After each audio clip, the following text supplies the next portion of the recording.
बिजाथियाथ' इउपिपिएलआ फसंगोनानो आरो बिजेपि बा एनडिए दलाव क'क्राझारखौ इउपिपिएलनो होनायनि बाथ्रायानो दासिम सावरायजागासिनो दङ दासिम जिहेतु फाइनाल डिसिसन ओंखारैखाय आं बेखौ दा खाथाङै बुंथ'नो हानाय नङा खिन्थु जों मोनगोन आरो जों देरहागोन केन्डिडेटआ सोर जागोन बेयो इलेक्सन डिक्लेरेसननि उनावहायसो बेखौ फोसावनाय जायो बांसिन दला बिनि आगोल रावबो फोसावा जोंनाव केन्डिडेटखौ लानानै खुनु गन्डगल गैया गावजों गाव जायखौ होगोन बेखौनो देरहागोन बेरेखा दोलो बिपिएफआबो पुरा सांग्रां जानायखौ नुनो मोनदों माबायदि फेक्टर जागोन ना बेखौनो आं दा सोंदों रायजोफोरनाव बिपिएफनो मानो भट होनांगौ रायजो राजाफ्रा 2025आव जेला काउन्सिल इलेक्सन जागोन बा गभर्नमेन्टनि परिबर्तननि बाथ्रा फैयो नङा होमबा गोसोबा रायजोफ्रा गभर्नमेन्टखौ सोलायनोबो हायो बे समाव पार्टि सोलायो मानसिफ्रा सोलायोबा आरो मोजां मावदोंबा सोलाया दिनै एमपि इलेक्सनाव बिपिएफआ दिनै काउन्सिलावबो गभर्नमेन्ट गैया इएमबो गैया बिसोरनि सासेबो स्टेट गभर्नमेन्टआव मिनिस्टारबो गैया बिसोर गभर्नमेन्टजोंबो गैया आरो दिल्लीयाव खुनु मन्थ्रि गैया रायजोफ्रा एसेबां साननो रोङानो मा खारनाव बिपिएफनो भट होनो बेयो मोनसे प्रक्सि वार इउपिपिएलनि एगेन्स्टआव माखासे मेडियाबो गेलेदों साफा सानै मेडियाबो आरो बे मेडियानि धोरोम बियो खारन मोनसे खोथा दङ जे मोनसे डिबेट आरो आर्गुमेन्टखौ इलेक्सननि आगोल आगोल लाबोनाया मेडिया गावनि धर्म मथे खालामो दा इउपिपिएलआ देरहानायनि चान्स दङखाय इउपिपिएलखौ टारगेट खालामनानै इउपिपिएलखौ दुर्बल खालामनो नाजानाय जादों नाथाय मेडियाबो मिथिगौ बयबो मिथिगौ आसामनि मानसिफ्रा बिपिएफआ एमपि इलेक्सन देरहाया बिसोरनि भटआ 1.5 लाखआव थाबथागोन देरहायाबाबो इउपिपिएलखौ दुर्बल खालामनो हायोबा गेजेर गेजेर सोरखौबा देरहाहरनो हायो बिनि गेमफ्रा बाहाय जाबाय थादों आरो बेखौ बुजिलायनांगोन ओंखायनो बिपिएफआ सार्भाइभेलनि वार खालामबाय थादों फैगौ 25आसो टारगेट हाग्रामाया गावबो मिथिगौ एमपि इलेक्सनखौ गावसोर देरहाया आरो देरहानो थाखाय गेलेयाबो मानसिफोरखौ बियो बुथुमदोंल'नो 25आव जाहाथे बे देरहानानै क्षमतायाव फैफिननो हायो दा ओंखायनो रायजो राजाफोरखौ आं खावलायदों सुस्थ' मेलेमजों साननानै बिबेकजों साननानै दा जिखिनि मोनसे परिबेस थांबाय 10 बोसोराव 9 बोसोरनिया देरहालांनाय बेखौ दा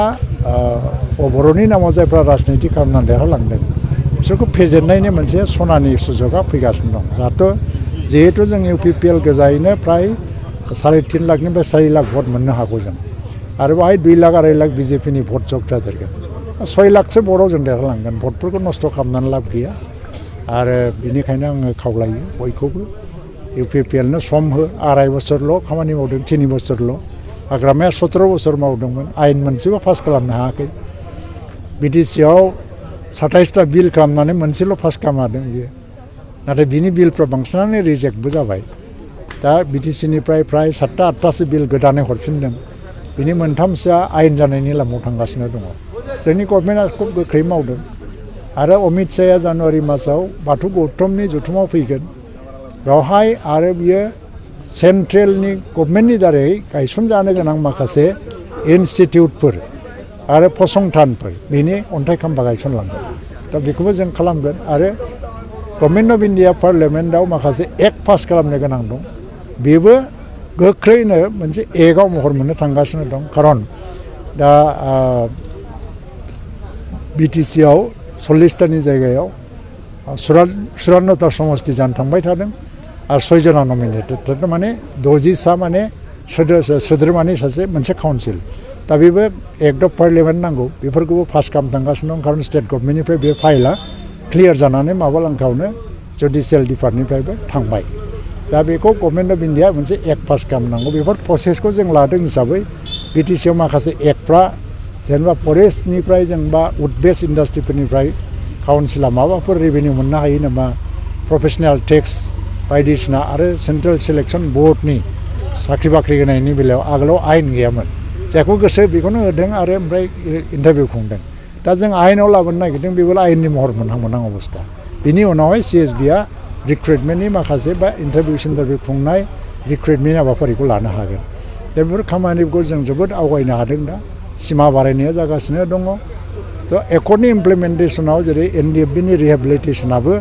हयतोबा बाजेट अनुजायै पर्यायक्रमाव फैदों नेक्स्ट बाजेटआव आरो फैबावनो हासिगौ आरो एक्स ग्रेसिया ग्रेन्ड माने माबाफोरनि मा होनो मुंख्लं न'खरफोरनो थ' बेफोरबो गासैबो जोङो फारि फारि लालांगासिनो दं बेनिखायनो दिनै आं रायज्लायनानै मोजां मोनबाय सराइबिलाव मानसिफोर। थेंक इउ सार।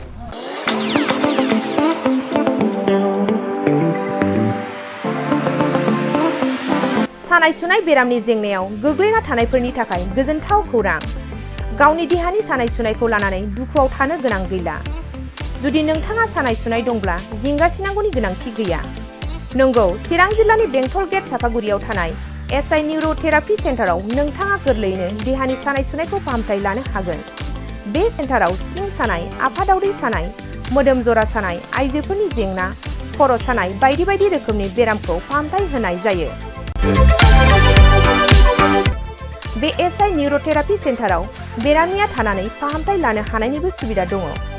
नोंथाङा एसआइ निउर'थेरापि सेन्टाराव फाहामथाय लानो गोसो दंब्ला नैबे जानबुं नम्बर 7620160459 नङाब्ला 9476977956 आव थोंजों सुलाद लानो हागोन।